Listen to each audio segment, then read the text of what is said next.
একদিক দিয়ে ও কাজের জন্যও লক্ষ্মী, দুদিক দিয়েই বলছি কিন্তু ও থাকলে এটা আমাদের প্রজেক্টের জন্য লক্ষ্মী, ও আসলে একটা লক্ষ্মী ছেলে। সবকিছু সব এফোর্ট সব তো আমাদের ছবির জন্য, সেটা আমি করি, সাকিব করে, বা আমরা একসাথে অথবা পুরো টিম। আমার মনে হয় আপনারা সেটার উত্তর পেয়ে যাবেন একদিন পরে।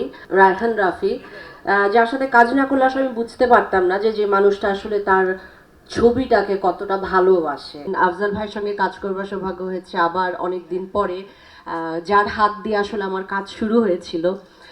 তারপরে আরও রয়েছেন আমাদের শ্রদ্ধেয় রাকায়েত ভাই আছেন, সুব্রতা আছেন, লাবলু ভাই আছেন।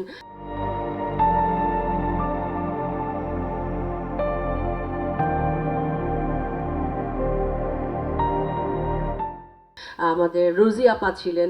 সব এত গুণী মানুষের সঙ্গে আসলে কাজ করলে না সব কাজ এমনিতেই ভালো হয়ে যায়। আর আমি আলাদা করে সাবিলাকে আমি সরাসরি পাইনি, যা একটু বলেই দিলাম, বাট আমার দুর্দান্ত লেগেছে ওর প্রেজেন্স, এবং আমি মুখে আছি আমি কখন ওকে বড় পর্দায় আসলে নতুন করে দেখব। আর সব শেষে সাকিবের কথা আসলে কি বলবো, আমি যখন 12 বছর আগে কাজ করেছিলাম তখনও আমি দেখেছি যে একটা মানুষ আসলে ও না খুব লক্ষ্মী একটা ছেলে। লক্ষ্মী ছেলে কেন বলবো, ও দেখুন একদিক দিয়ে ও কাজের জন্যও লক্ষ্মী, দুদিক দিয়েই বলছি কিন্তু ও থাকলে এটা আমাদের প্রজেক্টের জন্য লক্ষ্মী, ও আসলে একটা লক্ষ্মী ছেলে।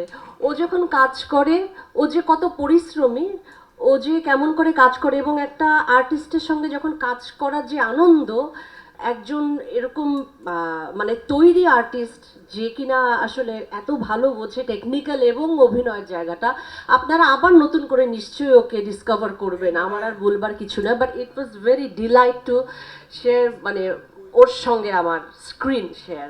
Thank you Shakib, thank you so much. মানে it was a wonderful journey. আর সবশেষে থ্যাংক ইউ আপনাদেরকে, আপনারা নিশ্চয়ই আমাদের ছবিটিকে একটা অন্য জায়গায় পৌঁছে দিবেন।